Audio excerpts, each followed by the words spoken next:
Oke, kita start dari IHSG dulu semuanya. Kita start dari IHSG dulu. Seperti biasa, dan IHSG hari ini ada tanda-tanda agak-agak mau turun normal, dan lebih melihat saham per saham daripada IHSG-nya, karena kadang-kadang IHSG hanya mencerminkan pergerakan beberapa saham yang tidak liquid dengan market cap gede gitu ya. Nah, sekarang kita mau lihat apa sih penggerak IHSG hari ini. Ada beberapa saham yang bikin IHSG agak-agak merah-merah tipis. Ada saham Antam yang turun 9,35%, MDKA turun 5,88%, Harum turun 5,42%, Inco turun 5,14%. Tapi di sisi lain ada saham consumer good yang juga bergerak aktif seperti Gudang Garam dan Unilever yang bikin menahan penurunannya ini gitu, dan penurunan IHSG gitu ya. Selain itu ada beberapa saham dari sektor lainnya seperti NISP, TKIM, dan Raja itu juga aktif gitu ya. Nah, tapi ada yang menarik nih dengan Raja, besok Raja tuh mau bagi dividen gitu. Oke, market hari ini transaksinya tanggal 8 Januari 26T lagi-lagi yang mendominasi saham Bumbum 1,6T, kayaknya ambisi mau masuk ke MSCI standar kali ya gitu. Sekarang ada di MSCI small cap gitu ya.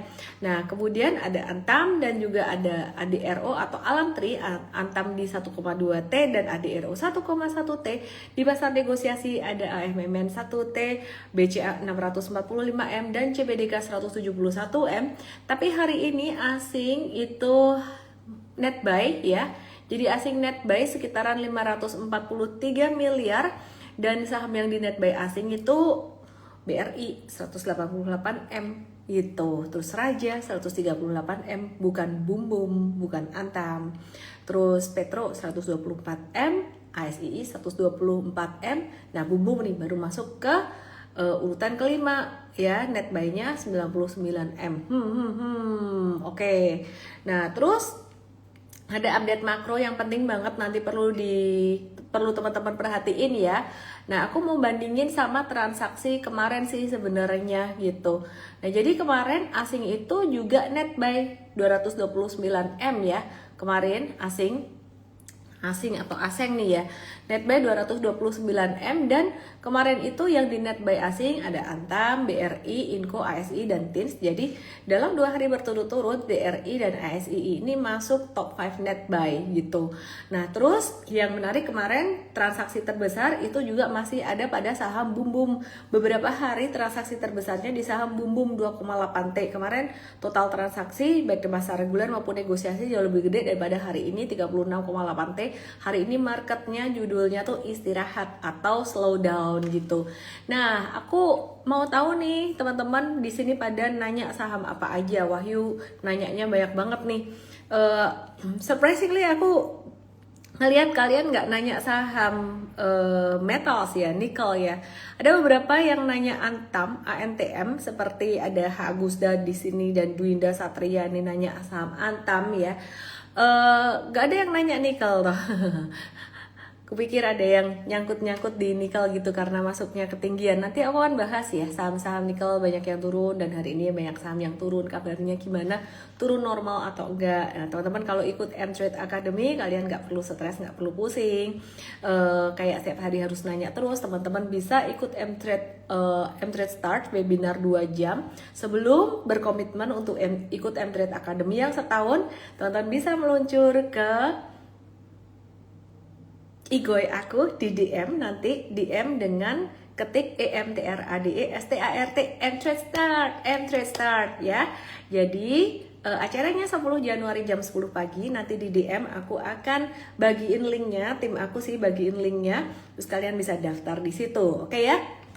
Nah, teman-teman semuanya, sebelum saya bahas tentang persahaman hari ini yang juga ada saham rokok, cigarettes, dan banyak saham yang aku mau update hari ini, aku mau bahas tentang rilis data tenaga kerja Amerika, dan ada update yang gendeng banget dari Amerika nanti ya, gila banget sih sebenarnya sih.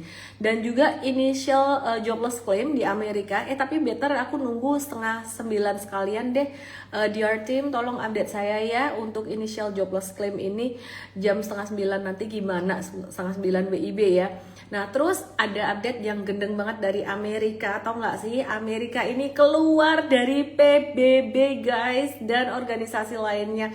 Jadi istilahnya ini kayak bandel banget gitu, maksudnya dia nggak mau diatur. Nah jadi Trump itu udah ngesahin perintah eksekutif yang bikin Amerika keluar dari 66 organisasi internasional, termasuk 31 lembaga yang berada di bawah naungan PBB. Jadi ini kelanjutan dari sepak terjang Trump yang beberapa waktu kemarin nangkep Maduro, terus kemudian dia keluar dari PBB. Ini tuh menunjukkan signal bahwa Amerika mulai menarik diri dari kerjasama internasional dan aturan global yang selama ini ngikat dia. Dia nggak mau diatur, dia mau ngapa-ngapain semuanya semau dia gitu loh. Mas, terlepas dari rakyat Venezuela yang mungkin happy presidennya yang dianggap diktator tuh ditangkap sama Trump, tapi sebenarnya yang dilakukan Trump kemarin itu dengan menangkap presiden Venezuela Maduro ini menjadi salah satu tanda tanya besar. Boleh nggak sih presiden nangkep presiden negara lain? Sebenarnya tuh nggak boleh gitu loh, tapi dia mau keluar dari PBB ya. Jadi kenapa? Karena dia menilai bahwa PBB itu dinilai nggak efektif dan membebani anggaran negara, dan banyak agenda organisasi yang dianggap nggak sejalan dengan kepentingan dari Amerika sendiri. Terus ini juga merupakan kebijakan Amerika, ini merupakan bagian dari kebijakan America First dan penarikan diri dari aturan global alias nggak mau diatur itu tadi, dan tindak lanjut perintah eksekutif 14199 pada Februari 2025 untuk meninjau ulang semua kerjasama internasional. Intinya singkat cerita dia nggak mau diatur aja. Nah dampak langsung dari kebijakan ini apa? Yang pertama, akan ada penghentian pendanaan Amerika ke banyak organisasi internasional, di mana pendanaan global itu akan berkurang signifikan, di mana Amerika tuh sebagai salah satu penyumbang atau donor terbesar. Trump itu benar-benar niat untuk memperbaiki Amerika. Dia benar-benar mau make America great again. Dia benar-benar cinta Amerika gitu, tapi caranya luar biasa. Wah, ini koboi banget, mafia banget gitu ya. Dan memang powerful, bukan cuma koboi-koboian gitu. Nah, pendanaan global tuh berkurang signifikan, dan program mitigasi perubahan iklim kayak gitu dan konservasi itu juga berisiko bisa melambat, dengan akibatnya dan akibatnya negara berkembang itu paling terdampak seperti Indonesia dan negara-negara di Asia Tenggara karena kehilangan dukungan teknis dan juga finansial. Nah, yang berikutnya bisa melemahkan kapasitas operasional lembaga global khususnya di isu lingkungan dan iklim, energi baru terbarukan, karena keragaman hayati dan sebagainya. Nah, ada dampak geopolitiknya juga nih. Jadi meningkatkan resiko ketegangan geopolitik alias perang-perang gitu loh, teman-teman semuanya. Konflik kepentingan antar negara, perbedaan standar global dan iklim energi. Artinya apa buat Indonesia? Saya cuma translate ini jadi satu kalimat sederhana. Apa tuh? Sektor komoditas harus dipantau. Kalau ada ketegangan geopolitik, Indonesia kaya akan nikel, kaya akan batu bara, kaya akan emas, kaya akan sumber daya alam lainnya, harus dipantau. Ngeri-ngeri sedep nggak sih? Indonesia itu nikelnya tuh paling salah satu yang memberikan kontribusi terbesar buat dunia loh, 50% gitu. Nah jadi Pak Bahlil ada rencana mau membatasi produksi nikel, harga nikel naik. China kelabakan. Nah, Amerika itu juga butuh kan. Nah, saya nggak tahu dealnya sama Amerika gimana gitu ya. Indonesia di tengah-tengah. Ya jadi negara berkembang tuh kayak, aduh ini gimana nih ya. Takut sama China nanti diapain, takut sama Amerika juga. Kalau China tuh sama-sama mengerikannya juga dengan Amerika. Meskipun dia nggak banyak sepak terjang, tapi sekali bergerak tuh, serem sih. Ya, jadi pertanyaannya apakah ke depan Indonesia juga akan bisa terdampak dengan sepak terjangnya Trump ini? Semoga nggak terlalu besar dampaknya, tapi kita tidak pernah tahu, we never know, dan kondisi ini menimbulkan banyak ketidakpastian. Dimana dengan semakin gilanya kebijakan yang diambil Trump seperti ini membuat harga emas bisa semakin naik. Sekarang harga emasnya agak sideways, nanti saya akan bukain, tapi nanti bisa semakin naik ke depannya, dan harga komoditas yang lain, batu bara, nikel, oil. Nah, saat ini agak-agak turun dikit, normal banget di market. Ada yang namanya retracement itu sangat normal sekali. Nanti aku akan bukain beberapa chartnya. Tapi ke depan jangka panjang kamu harus ekstra siap. Contohnya apa? Kalau ada saham yang rajin bagi dividen dari sektor yang tadi saya sebut dan masih murah harganya, valuasinya masih murah, masih di stage 1 kayak gitu ya, siap-siap teman-teman. Beli. Loh, pom-pom saham apa nih? Ya nggak usah tak sebut, M-traders pasti tahu ya, besok kita sebut juga ya, dan investors juga pasti tahu. Ya, jadi teman-teman, kalau aku sebut nanti juga pom-pom. Tapi aku percaya kalian pasti udah ngerti sih kalau rajin ngikutin morning briefing gitu. Nah, organisasi yang terdampak apa aja?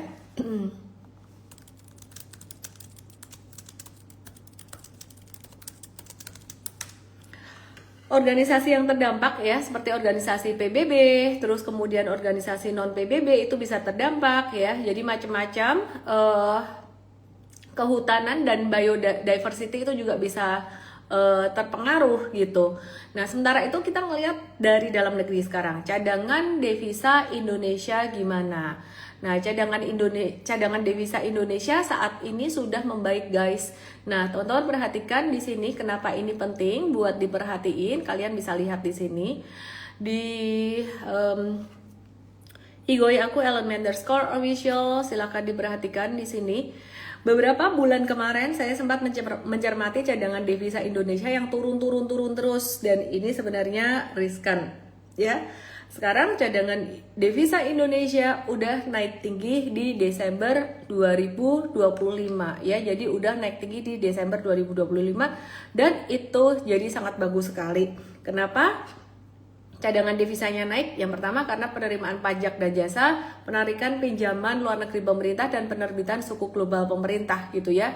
Jadi udah jadi jauh lebih aman, dan ini bisa membuat nilai tukar rupiah kita jadi lebih kuat. Sebelum saya bahas saham-saham secara spesifik, mari kita coba bahas, kita coba lihat rupiah.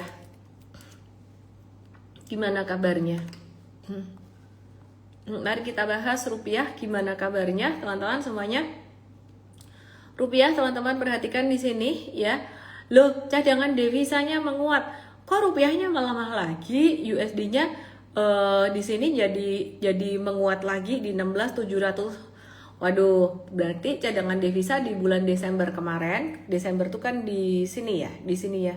Ya, jadi Desember kemarin cadangan devisanya naik, rupiahnya ternyata belum tentu bisa menguat juga gitu. Tapi lebih bagus daripada kalau cadangan devisanya semakin lemah. Mungkin ini akan berasa dampaknya nanti sekitaran bulan Januari akhir gitu. Jadi kita masih harus tetap waspada nih guys. Terus kita mau lihat harga emas saat ini, kita perhatikan harga emas. Ada yang membuat sedikit ya, saya tambahkan apa yang membuat rupiah melemah saat ini. Sebenarnya kondisi ekonomi di Indonesia saat ini lagi agak melambat lagi, di mana Pak Purbaya melaporkan bahwa defisit APBN Indonesia di 2025 itu melebar di 2,92% gitu terhadap PDB, artinya defisitnya menjadi semakin besar. Ya, angka ini lebih besar daripada realisasi first month 2025 di mana defisitnya 2,35% doang terhadap GDP atau PDB gitu. Nah, pendapatan negara turun 3,3%, di mana pendapatan pajak turun 0,7% secara tahunan, sementara itu belanja negara naik 2,7% gitu.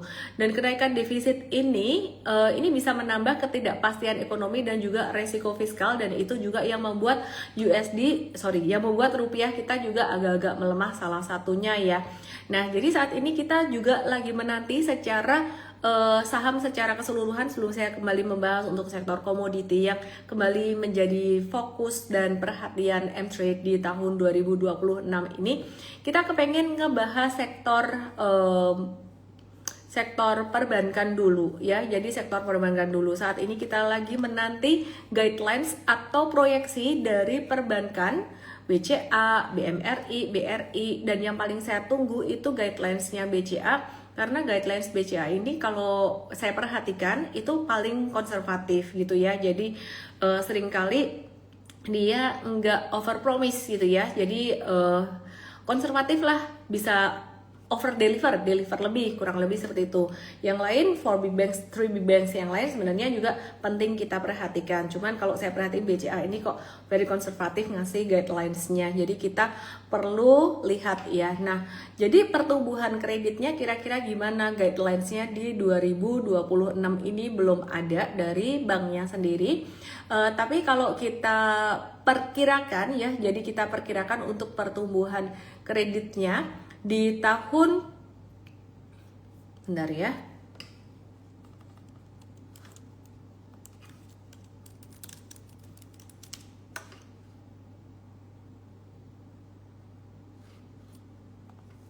di tahun 2026 ini kita perkirakan untuk pertumbuhan kreditnya bisa sedikit meningkat gitu ya. Dan juga loan to deposit ratio untuk BCA juga bisa sedikit meningkat ya. Nah, tapi ada satu hal yang kita garis bawahi juga bahwa CKPN itu naik ya.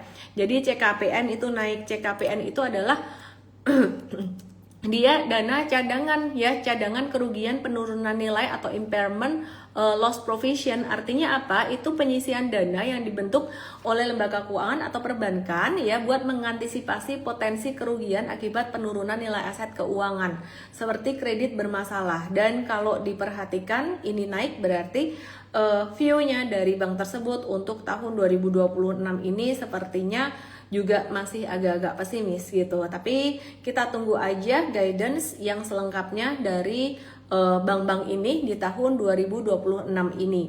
Jadi mereka jadi cenderung lebih konservatif, mengantisipasi resiko gitu ya, dan melihat resiko adanya resiko untuk penyesuaian nilai asetnya, kira-kira kayak gitu. Ya, jadi intinya sih 2026 untuk sektor perbankan masih banyak tanda tanya, apalagi di tengah kondisi ketidakpastian global seperti ini, di tengah Trump yang semakin menggila. Cuma sekali lagi Indonesia itu negara yang bisa dibilang bukan lautan tapi kolam susu gitu ya. Nah, jadi nanti aku akan bahas artinya gimana. Nah, aku mau bahas dulu saham-saham perbankan sebelum aku bahas saham-saham yang tadi aku bilang ya, Indonesia itu bukan lautan tapi kolam susu gitu ya. Ya, aku akan bahas dulu beberapa emiten perbankan yang kali ini aku bahas dari perbankan yang kecil-kecil dulu ya. Kinerja BTPS 9 months 2025, laba bersihnya naik 23% secara tahunan. Ya, jadi laba bersihnya naik 23% secara tahunan, NII-nya dia naik 1% secara tahunan. Hari ini tadi ada activity di market, tapi kita melihatnya ini untuk trading yang mungkin jangka pendek doang, karena kita melihat di sini di tanggal 9 dan tanggal berapa ini? 10 Desember.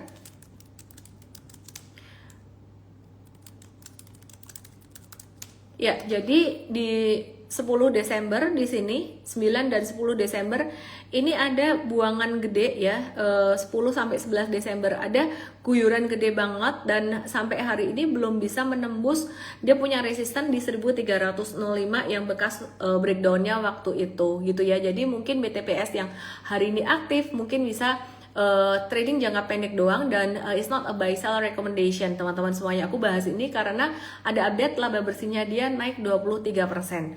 Terus kemudian aku belok dikit ke saham second liner perbankan lainnya yang mungkin teman-teman loading yang kita mungkin perlu watch ya, perlu perhatikan. Chartnya lama banget loadingnya, ya ampun ya Tuhan. Sebentar ya, di refresh dulu. Nyangkut di chart emas yang di tok-tok, yang di ET langsung aja ke IG aku @LNB_official. Yang perlu kita perhatikan, saham NISP ini dalam beberapa hari terakhir ngegas dan moncer banget ya. Dikala perhatian banyak orang tertuju pada saham MSCI, saham konglo, saham komoditas, saham nikel gitu ya. Padahal nikel tuh kita udah siap-siap profit taking kemarin ya. Nah, perhatikan ini NISP dia ngegas banget dalam beberapa hari terakhir. Dari bottomnya di tanggal berapa ini? Bottom di tanggal 23an Desember ya, di Desember kemarin. Itu udah naik sekitar di sini dia naik sekitaran 7%-an ya, dia breakout di sini. breakout di sini, breakoutnya dengan volume transaksi yang lumayan juga. Ini bisa di watch dengan retracement area sekitar 1400-an gitu. Nah, NSP ini dia menggunakan dana obligasi 1,5 triliun buat pertumbuhan kredit. Oke, out of topic, aku akan bahas dulu saham-saham lain selain saham pertambangan, saham-saham batu bara, saham-saham yang kalian banyak tanyakan ya. Nah, kita mau bahas XCL ya. XCL ini mencatatkan peningkatan traffic data 12% selama libur Nataru dengan lonjakan tertinggi bukan di Jakarta tapi di Ponorogo naik 267%, didominasi streaming video. Dan traffic di perumahan naik 51%. Ternyata banyak orang gabut gitu ya. Jadi lihat streaming video gitu. Nah, jadi teman-teman perhatikan di sini. Ini Excel, kita M-Trade ada masuk di tanggal 5 Desember kemarin pada breakout pertamanya dia, dan kita melihat ada pattern yang masih menarik dan kita masih nge-hold, sehingga sampai per hari ini untuk EXCL-nya kita ada cuan sekitaran 34%-an ya, jadi masih nge-hold. Masih bisa dipantau nggak sih? Tunggu retracement buat yang mau buy, mungkin tunggu retracement turun dikit-dikit sekitaran 3.900 guys ya. Jadi kalau kalian nanya tips trading yang bagus dari saya apa, tips tradingnya sebenarnya adalah tetap waras sih. Tetap waras apa, jangan terhipnotis. Sekali lagi jangan kayak terhipnotis dengan drama seperti drama cerita CEO China, Drachin China tuh yang bikin orang jadi keblinger, ganteng kayak mendadak dan ya kayak gitu deh.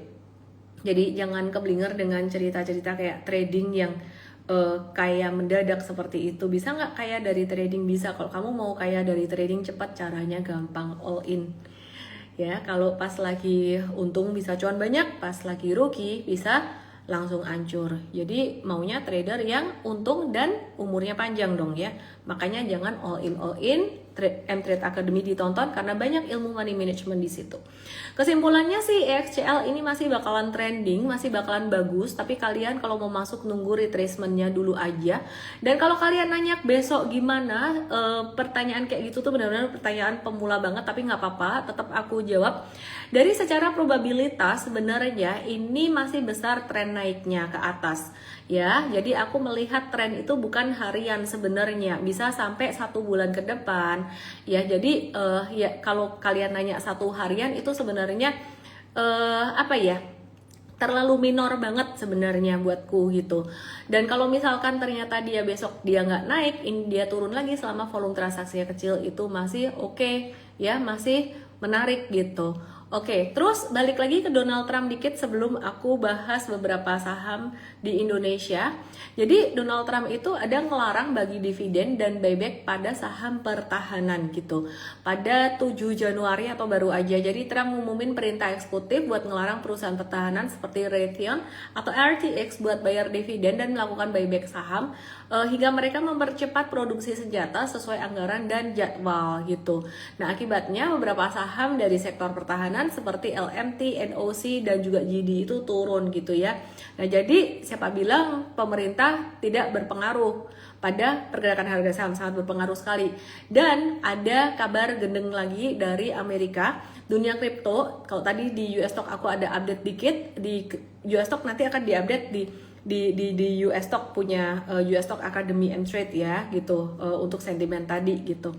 Oke, terus tim coach US Stock jangan lupa ya. Oke, terus ada update lagi dari Amerika tentang Venezuela, kali ini tentang kripto. Jadi ada rumor ya, dunia kripto lagi heboh soal Bitcoin milik Venezuela itu yang diduga tembus 600.000 Bitcoin senilai lebih dari 54 miliar US dollar atau setara 912 triliun itu bakalan disita sama Amerika gitu. Jadi pembelian Bitcoinnya itu dimulai tahun 2018 oleh Nicolas Maduro, mulai dari ngejual emas, ekspor minyak yang sebenarnya mereka jualnya tuh dikit minyak sampai nyita hasil tambang kripto ilegal. Nah, kalau hal itu terjadi, pasar kripto itu bisa kena supply shock gitu, ratusan ribu Bitcoin dibekukan, artinya pasokan tuh jadi menipis.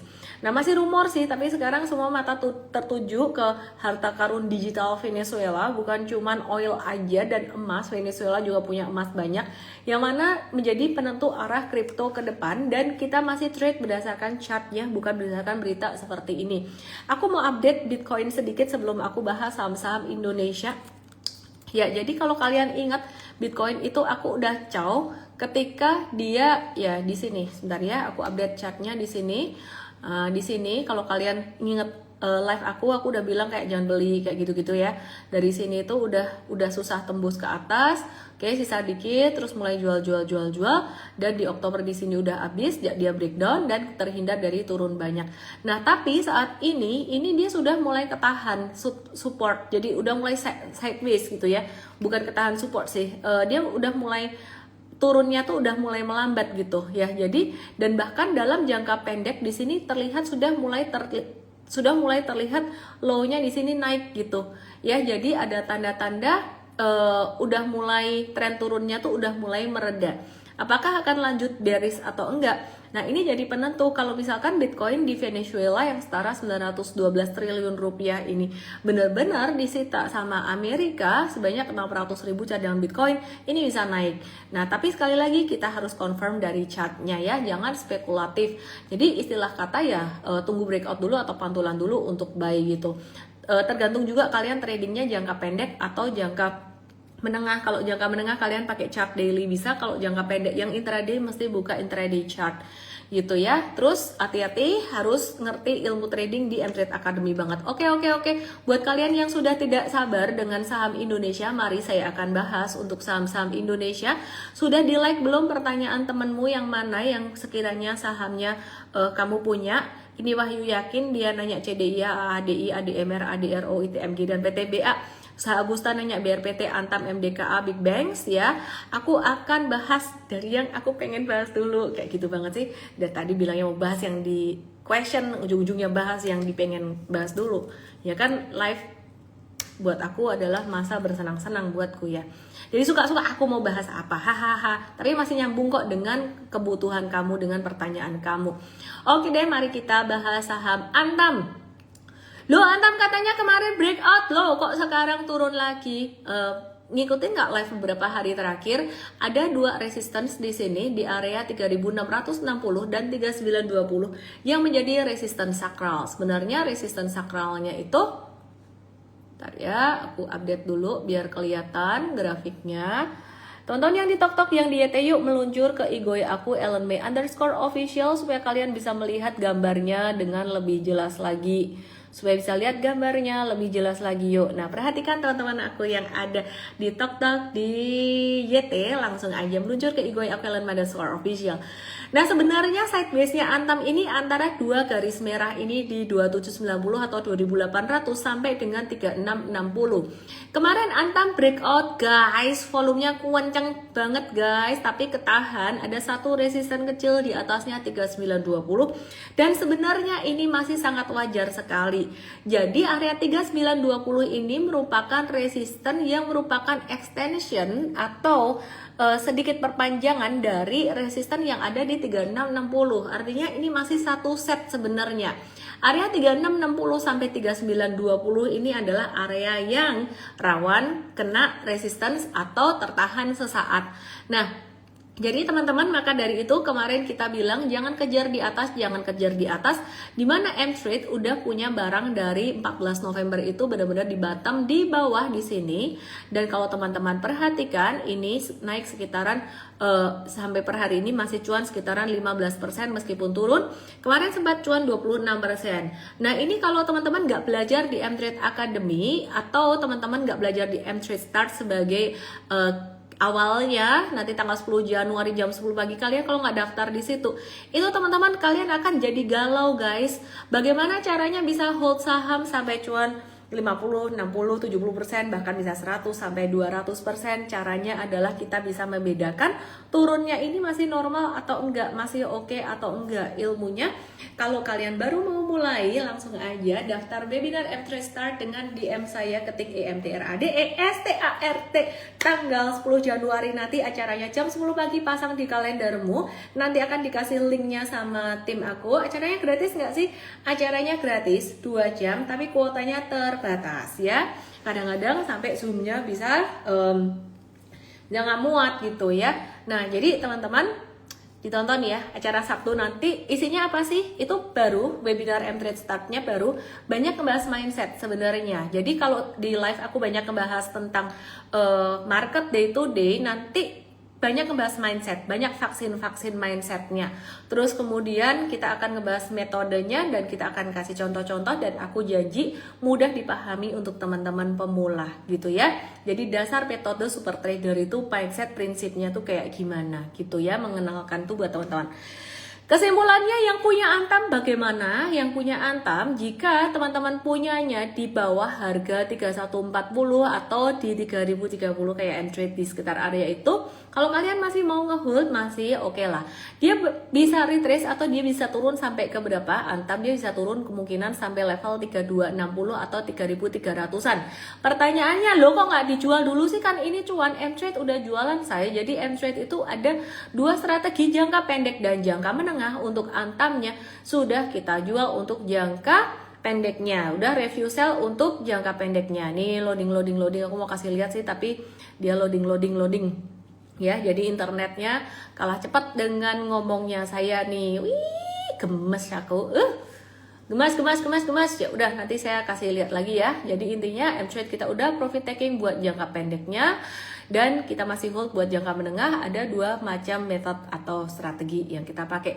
Hari Sabtu nanti M-Trade Start itu lebih ke jangka menengah, metode jangka menengah ya. Oke, terus teman-teman semuanya, karena cuannya lebih banyak, yang belum punya di situ, yang udah punya modal atas gimana dong? Aduh, udah dibilang jangan beli di pucuk, masih beli di pucuk ya sudah. Semoga belinya tidak banyak ya, nyangkutnya tidak banyak. Tunggu aja dulu, ada potensi dia akan bisa ada pantulan di atas. Namanya potensi, bukan kepastian gitu ya. Jadi kalau misalkan bisa nggak sih Antam itu ternyata retrace lagi sampai 2.900, 3.000-an gitu, bisa banget guys. Ini kan aku bilang masih dalam rate sideways-nya dia. Sideways-nya ranging-nya tuh gede banget gitu. Jadi tergantung ini harga nikel kemana gitu. Nah, ini harga nikel futures. Kalau tiba-tiba nanti ya Pak Bahlil Lahadalia, Menteri ESDM kita, nikel futures ya. Jadi kalau tiba-tiba Pak Bahlil bilang 2026 nggak jadi dibatasin nih, ternyata permintaan banyak nih dari China, dari Amerika, langsung dueng jatuh. Misal loh, ini aku bercanda aja, misal aja gitu ya. Nah, jadi teman-teman semuanya, ini aku mau kasih, kalau aku ngajarin saham tuh aku mau mengajarkan kalian untuk be realistic gitu ya. Meskipun view aku intinya aja, to the point aja, Antam tuh gimana, to the point aja ya. Aku ngelihat Antam dan nikel itu masih prospek banget, dan ini normal retracement. Tapi ada banyak hal yang bisa terjadi di luar dugaan kita gitu ya. Sepintar, sebagus apapun kita memperkirakan, bahkan bandar pun bisa dipentung sama bandar lainnya yang lebih gede, atau mungkin sama yang punya barang lebih banyak gitu. Nah, MDKA pun juga sama. Ini juga sama, jadi ada satu resistance yang lumayan gede di level sekitaran 2710. Kalau Anda bilang, wah ini kan sudah breakout ya di 2710, kemarin kan sudah breakout. Itu belum breakout guys, merah-merah kecil. Dan ini kalau bisa dibilang 2710 sampai 2820 ini satu set resistance yang bisa tertahan di situ gitu ya. Jadi potensinya dia MDKA ini ada potensi dia bisa sedikit turun sampai ke 2360, dan ada potensi pantulan lagi, kira-kira seperti itu. Aku mau cek dulu di M-Trade, ada Indo Stocks, ada US Stocks, semuanya untuk edukasi. Yuk kita coba lihat dulu antara MDKA dan juga Antam ya. Kalian kalau join M-Trade jangan cuma nontonin stock pick atau screenernya aja, tapi kalian mesti nontonin akademinya ya. Nih, MDKA kemarin kita udah profit taking guys, cuan 11-24% buat jangka pendeknya, jangka menengah hold. Oke, mari kita coba lihat ANTM ya, ANTM. ANTM ya, ini Antam ya. Ini juga tanggal 22 Desember udah jangka pendeknya udah profit taking. Ini jangka menengahnya kita masih hold cuan 15 sampai 20%.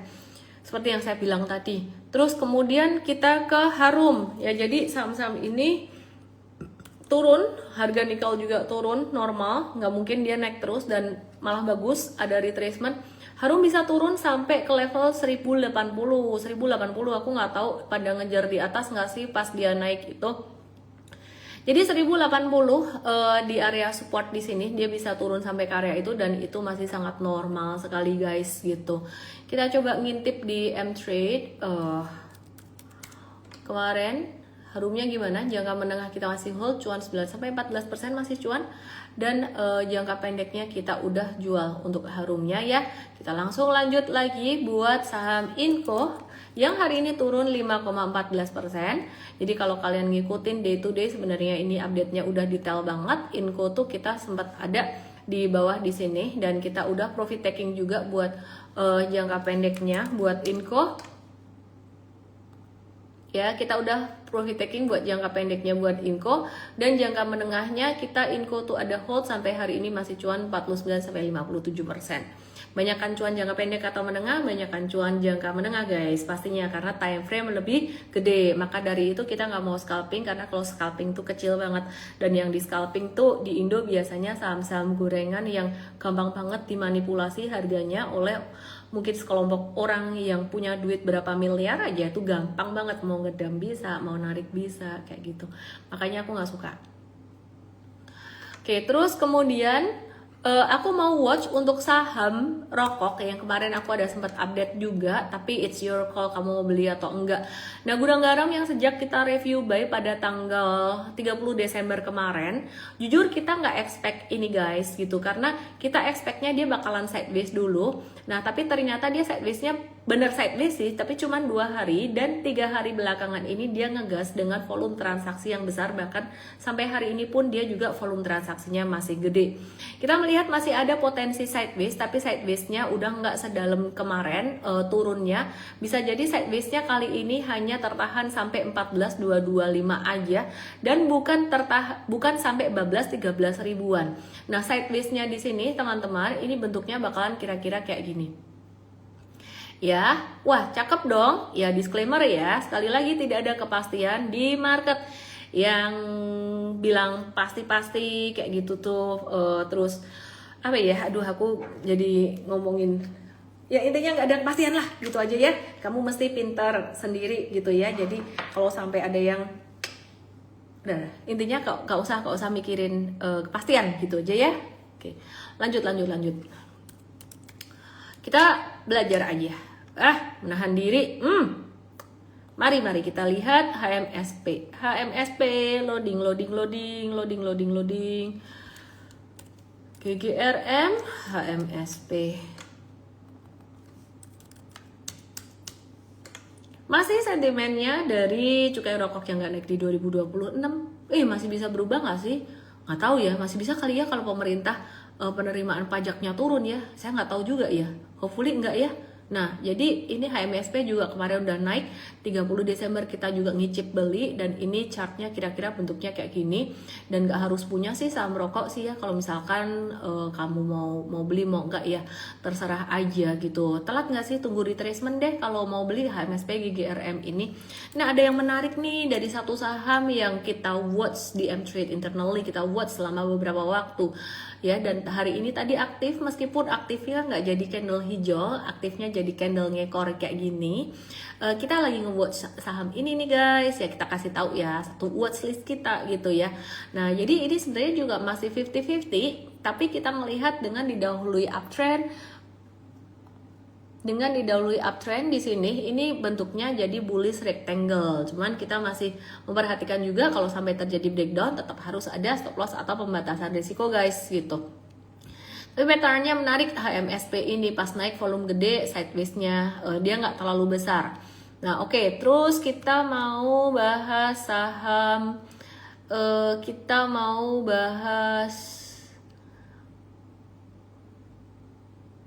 update nikel dan batu bara, tadi saham-saham nikel aku udah bahas sebenarnya, tapi aku mau bahas beberapa sentimennya ya.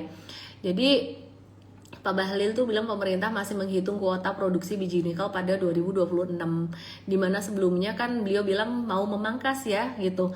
Jadi meskipun anggarannya nggak dirinci, sempat mau bilang mau menetapkan produksi biji nikel itu sampai 250 juta ton dalam rencana kerja, dan anggaran biaya 2026 itu turun 34% guys, dari target RKAB 2025 di level 379 juta ton. Sebenarnya ini plus minus ya, ini membuat supply-nya jadi terbatas kan, harga nikel naik ya, tapi aku melihat nanti kalau produksinya dikurangin, otomatis secara volume juga berkurang dong ya, secara volume berkurang dong, meskipun secara average selling price harga jualnya naik karena keterbatasan supply, tapi average selling price-nya bisa average selling price naik tapi volumenya bisa berkurang. Jadi ada impact positif, ada impact negatifnya juga buat perusahaan nikel. Cuman kita kan ngelihat chart ya, jadi kita nikmatin aja selama dia masih naik atau masih tren naik gitu. Dan Pak Bahlil tentang batu bara saat sekarang ya, ganti tentang batu bara, bilang kemungkinan pemerintah juga akan ngebatasin kuota produksi batu bara 2026. Ini juga case-nya sama di level 600 juta ton buat ngeimbangin pasokan dan permintaan ekspor batu bara. Artinya ini tuh turun 24% dari realisasi 2025 di level 790 gitu. Nah, tahu nggak sih teman-teman, Indonesia itu merupakan produsen nikel terbesar nih. Aku kasih lihat chartnya. Thank you buat tim aku yang sudah menyediakan chart ini, teman-teman. Ada pie chart di sini, kalian bisa lihat ya, kalian bisa lihat di sini ya. Nah, perhatikan ini ya, ini perhatikan. Ini tuh Indonesia, dia tuh nyuplai 50% batu bara, nikel di Indonesia, dan kalau batu bara itu Indonesia jadi yang nomor 5 terbesar di dunia gitu ya. Nah, ini negara lain yang menjadi penyuplai nikel yang cukup besar di dunia ada Filipina, terus New Caledonia, Rusia, Australia, Kanada, China, Brasil. Soalnya kecil-kecil, Indonesia ini kolam susunya. Maka dari itu kalau aku bilang sektor nikel ini masih bisa menguat. Cuman hati-hati ke depan kalau misalkan produksi benar-benar dibatasin, itu volumenya juga mungkin bisa berkurang gitu. Oke, terus kemudian kita mau bahas tentang apa nih? Raja dan Ratu ya. Kita mau bahas tentang Raja dan Ratu. Apa kabarnya Wi? Raja dan Ratu gimana kabarnya sih? Yuk kita lihat yuk teman-teman yang ada di TikTok yang detail, langsung ke IG aku @ellenmay_official. Raja dan Ratu ya. Jadi Raja sekarang supportnya udah naik guys, dan kita sebenarnya metode support trader tuh bukan cuma lihat support resistance aja. Lebih detailnya di entry start hari Sabtu nanti, DM aku EMTRADESTART, nanti akan dikasih linknya, kamu bisa belajar jam 10 pagi. Jadi Raja hari ini ada sedikit normal retracement tapi dia ditutup hijau lagi. Bedanya apa Raja dan Ratu? Raja ini merupakan salah satu perusahaan energi yang terintegrasi dari hulu dan hilir dengan bisnis utamanya dia migas. Dan perhatikan di sini secara volume masih konvergen, kecuali yang di sini ini ada merah tinggi tapi di pucukan. Perkecualian merah tinggi kalau dia ada di pucukan itu karena profit taking, sebenarnya profit taking sesaat gitu ya, apalagi terjadi setelah breakout kencang. Nah, Raja ini juga melakukan transisi ke energi baru terbarukan. Ada EBT-nya berupa PLTA, PLTS, amonia plant, dan biomasa. Nah, kesimpulannya Raja ini sebenarnya udah agak ketinggian. Kalau kalian mau buy, tunggu di retracement sedikit, mungkin sekitar 6550 atau 69-an. Sedangkan Ratu adalah anak usaha Raja, ya. Bedanya Ratu dan Raja. Ratu ini adalah anak usaha Raja yang khusus bergerak di sektor hulu dengan kepemilikan mencapai 69,63%. Berdasarkan laporan keuangan kuartal 3 2025 ya, sambil aku ngegambar di sini, teman-teman yang di TikTok yang di YT langsung ke IG aku @ellenmay_official. Kalian yang nggak ngerti fundamental pun tetap bisa cuan, tetap bisa trading. Pelajari di webinar M-Trade Start hari Sabtu nanti, DM aku M-Trade Start. Nah, Ratu ini bukan operator migas, melainkan hanya perusahaan holding yang berinvestasi di 2 blok migas, yaitu blok Cepu dikelola oleh ExxonMobil dan juga blok Jabung ini dikelola oleh PetroChina. Nah, untuk Ratu sendiri ini gerakannya dia belum naik banyak. Jadi kalau kalian masih mau nawar yang belum terlalu naik tinggi, Ratu ini ada potensi dia bisa nyusul Raja. Dan disclaimer teman-teman semuanya, secara valuation PBV-nya udah nggak masuk akal buat Raja ini. Current PBV-nya 9,59 kali, dimana rata-rata 5 tahunannya dia di 20,56 kali. Sehingga itu artinya premium atau mahal 275%. Sedangkan Ratu itu current PBV-nya dia di 35-an kali dan rata-rata 13 kali untuk rata-rata 13 bulan. Jadi datanya masih belum terlalu banyak ya. Dan ini premium 8%-an gitu. Jadi kita nggak pakai lagi valuasi untuk trading Ratu dan Raja ini, kita pakai benar-benar chart. Dan selengkapnya ilmu strategi tradingnya pelajari di webinar M3 Start yang di TokTok, yang di YT langsung DM aku di IG aku Elementer Official. Acara ini gratis tanggal 10 Januari dengan tema How Super Trader Win the Market. Banyak banget mindset yang akan dikasih di situ dan juga metodenya juga dibahas di situ, strateginya juga dibahas di situ. Tapi emang banyak banget mindsetnya. Oke, terus kemudian ada beberapa sentimen positif untuk Raja dan Ratu, tapi saya tidak mau terlalu banyak bahas ya. Seperti contohnya Raja dan Ratu ini dia juga ada menang lelang blok gas alam dan juga dia ada mendirikan anak usaha baru. Tapi kita lebih fokus pada patternnya dia saat ini yang memang masih menarik gitu. Oke, ngomong-ngomong Raja ini dia ada bagi dividen interim, jadi potensi yieldnya 0,33% dan itu jadi alasan tadi M-Trade ada review sell dulu untuk Raja. Tapi sebenarnya kalau kamu belum jual,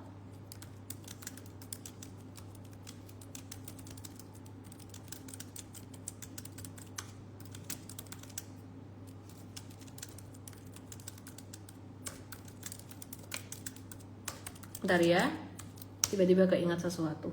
Ya, kalau kamu belum jual tuh juga nggak masalah, karena pasti turunnya cuma dikit doang. Kalau yieldnya cuma 0,33% mah turunnya cuma 1%-an, 2%-an aja kali ya.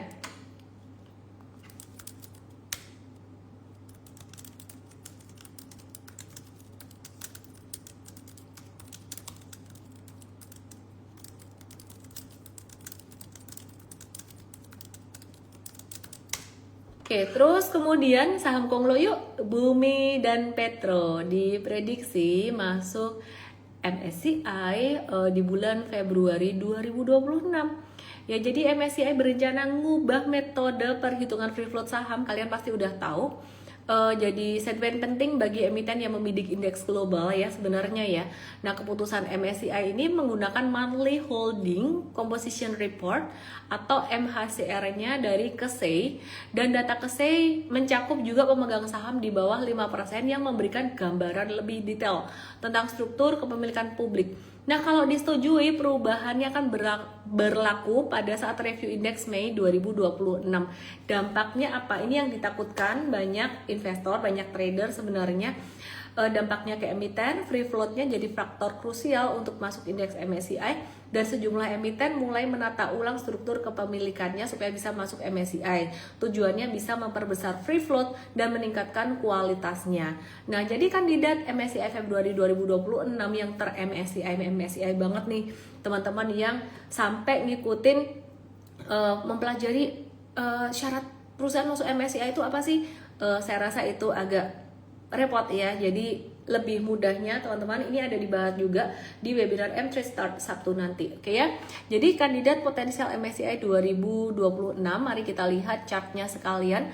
Grup Bakri ya, apalagi kalau bukan si Bum Bum yang pernah bikin aku baper di 2008, 2007 waktu itu ya, karena jadi membumi deh portfolionya. Tapi kali ini jadi bikin anak aku semangat, dia bisa cuan 200% dari saham Bum Bum dan kasih berkah juga buat M-traders kita, cuan 200%-an dari saham Bum Bum. Nah, jadi grup Bakri ya, Bum Bum saat ini Bumi saat ini anggota MSCI Indonesia Small Cap Index. Indonesia Small Cap Index berpeluang naik kasta jadi MSCI Standard Global Index ya. Masih bisa naik dong. Iya, masih bisa naik, patternnya masih kayak gini ya.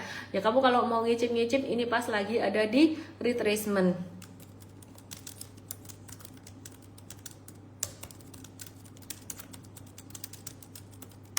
Ya, pas lagi ada di sedikit retracement atau sedikit sideways di sini. Nah, tapi teman-teman kalau kalian mau lebih aman itu memang nunggu di 400. Apakah dikasih? Belum tentu dikasih sih, karena kayaknya ambisius banget mau masuk ke MSCI Standard Global Index mau naik kasta gitu. Cuman aku tidak menyarankan kalian untuk hajar beli saham di atas ya. Ini kita kayak ya jangan banget deh, pokoknya nggak banget deh beli saham di atas-atas gitu. Ini ada sedikit sideways 3-4 harian sideways teman-teman ya. Ada sedikit sideways 3-4 harian sideways. Semoga kemungkinan ini akan bisa menjadi satu fondasi kecil buat para trader jangka pendek. Intinya kalau kamu sampai ini breakout, kamu masuk ini cuan bungkus aja. Oke ya. Nah, terus kemudian kita mau lihat saham Petro. Kamu lihat saham Petro, teman-teman semuanya. Bentar ya, napas dulu nih. Sambil nyalain tok-toknya, habis baterai mati. Nah, ini Petro juga naik terus guys. Dan kalau kalian memang mau spekulasi, wah ini kan mau masuk MSCI, nggak bakal deh dikasih retracement atau kasih turun. Iya, bertransaksilah, tradinglah dengan resiko yang kamu siap gitu. Kalau sampai retracementnya ada retracement yang lumayan, intinya jangan stres aja. Mesti ngitung kalau sampai turun 10 atau 20%, nominal berapa yang kamu siap kalau misal dibawa turun segitu. Yang di YT langsung aja ke IG aku @ellenmay_official ya. Jadi masih bisa naik gitu. Disclaimer ya. Disebut sebagai kandidat terbesar kedua MSCI Standard Cap, masih anggota MSCI Small Cap Indonesia juga, jadi bisa naik kasta. Free floatnya naik dari 25% jadi 35%. Terus kemudian dari grup Papa Aguan, Pani, free floatnya ini naik guys dari 12,2% jadi 15,91%. Tapi trennya ini di sini masih turun. Apakah perlu dipantau karena ada kabar mau masuk MSCI? Ya kita watch aja, tapi nggak perlu terlalu terburu-buru masuk karena di sini ada buangan yang lumayan pada tanggal 22 Desember lagi. Itu mungkin gedein free float. Ya kita nggak tahu ya. Kita lihat aja nanti chart ngomong apa, metode super tradernya dia balik nggak jadi stage 2 gitu. Jadi kalau misalkan metode super tradernya nggak jadi bagus, dia nggak jadi bentuknya bagus ya, kita jangan masuk gitu ya. Nah tapi bisa dipantau juga gitu ya. Oke, jadi MAP selaku pemegang saham utamanya Pani ini menjual saham secara bertahap ya. Jadi kemungkinan besar tuh yang membuat ini turun. Kepemilikannya tuh turun jadi 84,09% menata free floatnya. Jadi ini menata free float gitu ya, supaya memenuhi standar MSCI mereka udah ancang-ancang dulu gitu. Oke.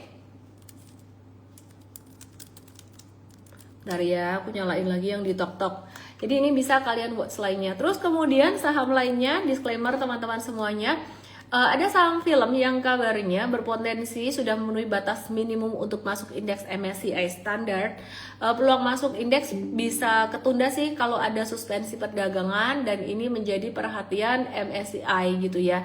Terus Dewa, kita mau lihat saham Dewa, kelupaan ngebahas Dewa ya. Dewa ini juga berpotensi ya. Bentar ya.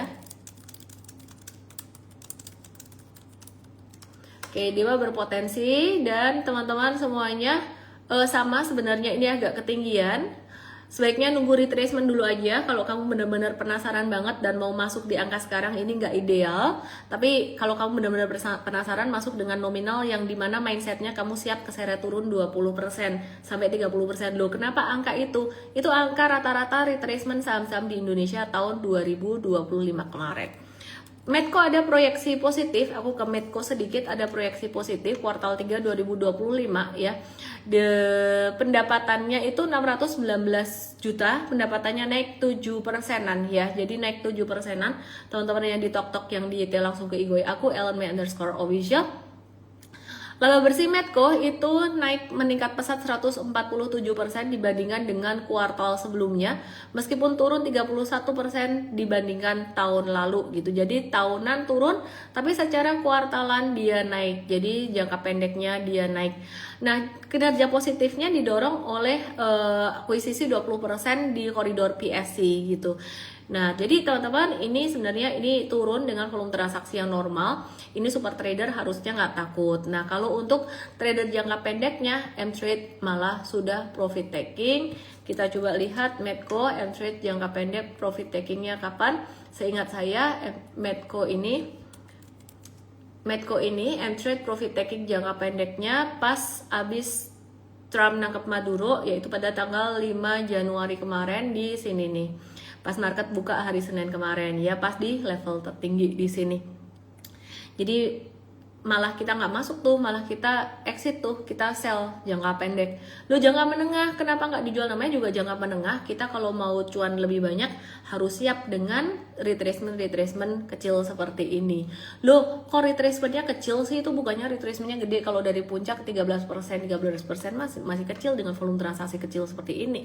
Makanya kamu harus paham biar mentalnya kuat gitu. Oke, Unilever sedikit ada kabar dari Unilever jual bisnis teh Sariwangi ke grup Jarum.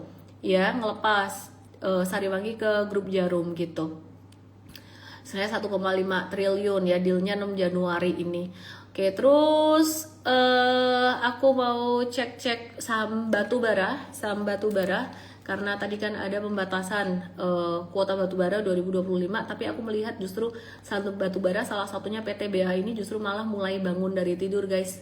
Dan ini volume tinggi di pucukan atas, seperti yang aku bilang tadi, volume tinggi pucukan atas tuh sangat wajar terjadi setelah adanya breakout. Jadi ini pertarungan antara daya beli dan tekanan jual, ada yang ngeborong tapi ada yang profit taking juga gitu. Jadi ini nggak melulu ini sebenarnya jualan. Kita bisa melihatnya dari chart intraday atau kita melihat dari net, sebenarnya net buy sell-nya gitu.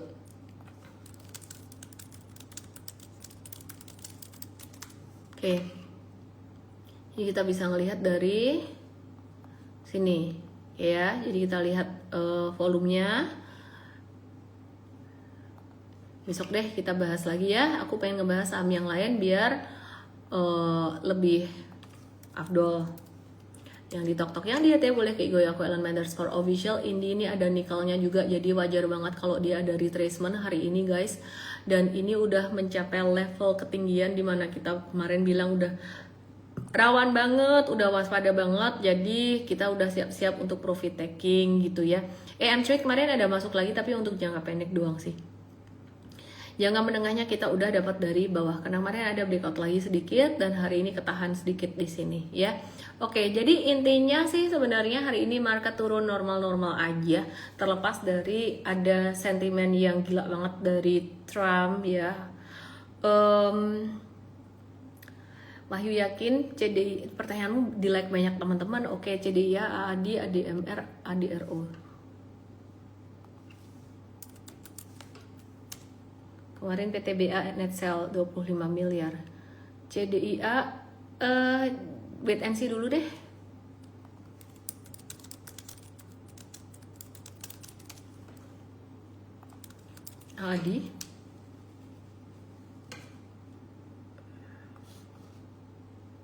Adi normal retracement.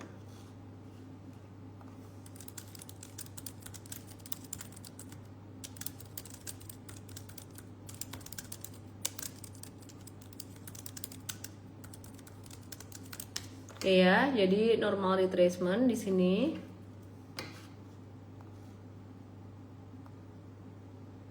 Dibentuknya bisa kayak gini, ya bahkan bisa retrace sampai ke sini.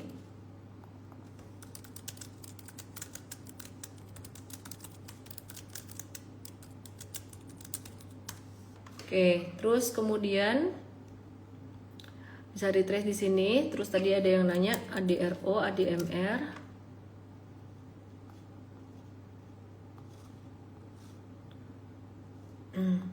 Ini normal juga guys, merah tebel, normal ini. Habis breakout tinggi di sini di atasnya ada merah kayak gini ya. Ini pertarungan antara bull dan bear.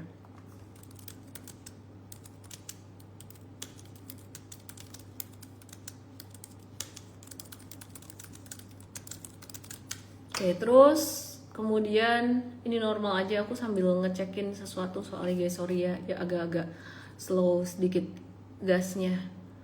ITMG PTBA sudah. ITMG V-shape recovery. Ada tanda-tanda bisa naik. Oke, aku nyalain komen. Teman-teman yang ada di TokTok, yang di JT, dan yang di Igoe, kalau mau belajar metode super trader buat pemula hari Sabtu nanti jam 10 pagi langsung DM saya EMTRADESTART, nanti akan dikasih linknya, dan ini ramah untuk pemula. Michael Asia mau jadi anak tapi cuma selisih 3 tahun. Haha. Toba, oke. Saham nikel sudah aku bahas. Selamat malam. Angkat anak siap-siap. Toba, Yata, Bulbul, oke.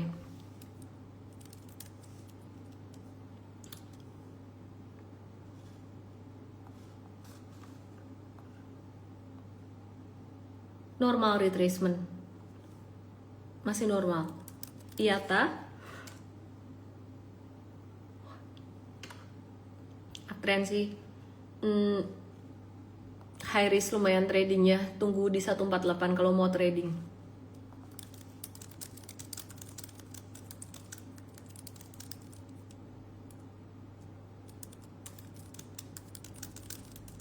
Oke, terus kemudian bull, sorry ya, IATA ada berita menarik, kita nggak trade by berita ya. Kita nggak trade by berita, bisa ke tipu trade by berita.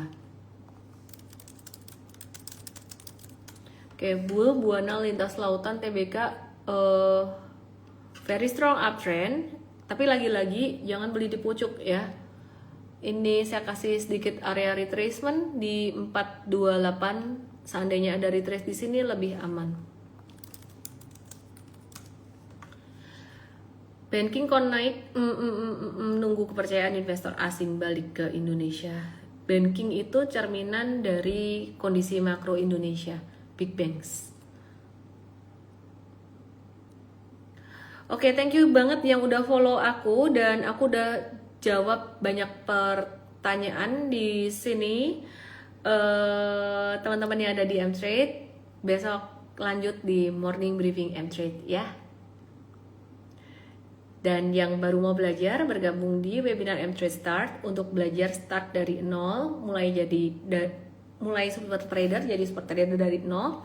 Jam 10 pagi DM aku EMTRADESTART, acara ini gratis buat semuanya. Terima kasih yang udah nonton live aku malam hari ini. Aku summary sektor nikel masih normal correction sampai per hari ini. Kalau nggak ada sentimen perubahan dari Pak Bahlil ya, tidak ada perubahan kebijakan.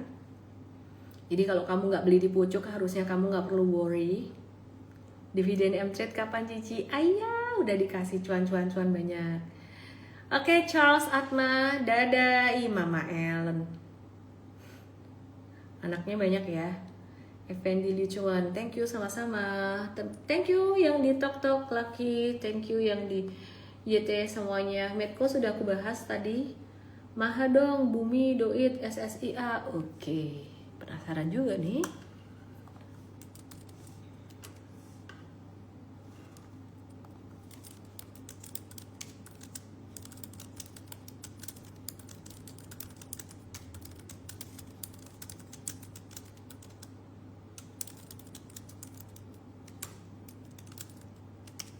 Oke, ini saham lucu-lucu, Maha. Namanya juga saham lucu-lucu, jangan dianggap serius guys. Kalau pakai ilmu super trader emang dia menuju ke stage 2, tapi resikonya tinggi saham ini. Saham lucu-lucu. Ya ini Coco, Nasdaq. Coco juga lucu. Bahas pada yang diakuisi Inet dong. Oke. Uptrend sih, cuman ini terlalu lucu gitu. Jadi careful dengan resikonya itu aja sih. Careful dengan resiko dan liquidity-nya.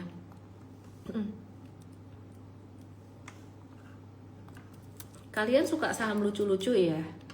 Saham lucu-lucu itu saham yang liquidity-nya kecil sih. Hati-hati. Padi ini juga baru naik ya. Dia punya liquidity, jadi termasuk yang volatile juga, hati-hati ya guys. BKSL nih high risk juga nih, abis ada guyuran di sini aku nggak terlalu suka liatnya. MBMA oke sih, retracement normal aja. Terus BRMS normal retracement juga. Ya wes, banyak yang udah aku bahas ya. MPMX, oh badan nanya. Ya wes, dadah semuanya. Selamat malam. CBDK udah tuh? Udah belum ya? CBDK belum. Tadi CDIA, CBDK. CBDK jangan dulu deh, terlalu banyak saham yang dipantau pusing, makanya join M-Trade. Kalau join M-Trade berarti ada filternya lagi gitu ya. CBDK ntar dulu deh. ESA kelamaan sideways-nya, caw dulu, ntar kalau aktif baru masuk lagi. Antam sudah dibahas di awal. Good night, bye bye. ADMR udah, dah.